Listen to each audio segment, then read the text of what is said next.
So, slasher movies. They were huge in the 80s, and then they sort of fell off in the 90s, and now we just sort of occasionally get a good one.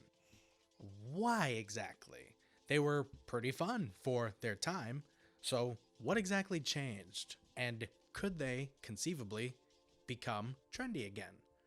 I'm Andrew with Dolphin Image Studios, and this is the deep dive on what happened to slasher movies.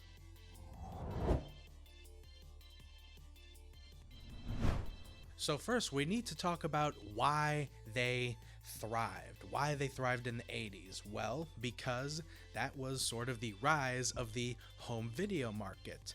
Films back then were viewed as sort of disposable, sort of cheap. And it was great for the time because it made for great watch parties and social gatherings. Remember those? Anyways, this worked for the films themselves because they were cheap to make and cheap to replicate, so the market was flooded with options. And in a way, this was good because it established a formula, and a good one.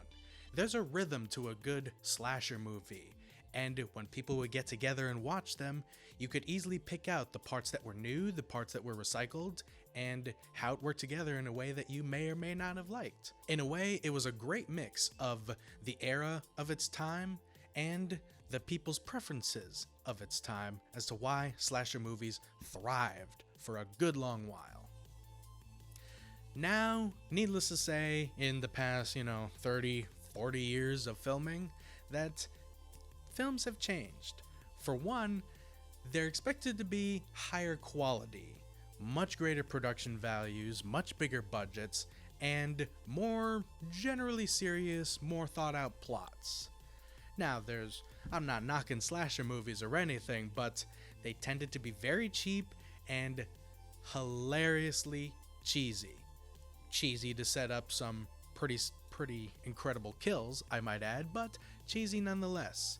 And there seems to be less of an appetite these days for a cheesy story from the audience. The other thing that's changed, more importantly, is the horror genre itself. It's shifted in terms of audience preferences to be less based on violence and more based on suspense, with a very heavy emphasis on atmosphere. Just look at some of the more recent horror classics like Witch or Hereditary. Yes, there's some violence in them, but that's not really the focus. There's a lot deeper themes going on here that correspond with the visuals, and, well, I'm just gonna say it, they're more artful. And there's nothing wrong with that, but at the end of the day, people's preferences change, and I think it's a wonderful change. But this environment now just doesn't really favor the slasher films of the good old days. Now, as to whether slasher films could return, well, it's gonna be tough. Genre trends tend to stick around for quite a while. However, in the streaming era, where new trends or revisited old ones can start up again overnight because somebody greenlit a project and it was successful, really, who the heck knows? We might see more slasher films come back if Netflix makes a good one, or Friday the 13th or Nightmare on Elm Street come back. Really, who the heck knows? It could come back and change the game again. But right now, the trends are heading in a different direction, as art should. So, in summary, probably not, but it'd be not smart to count them out. Alright, this has been another deep dive with Andrew from Dolphin Image Studios. I hope you liked this one. I'll see you in the next one. Take care. Hey, thanks for watching. Be sure to check out our latest video right here and subscribe to the channel right here for more entertainment industry news just like this.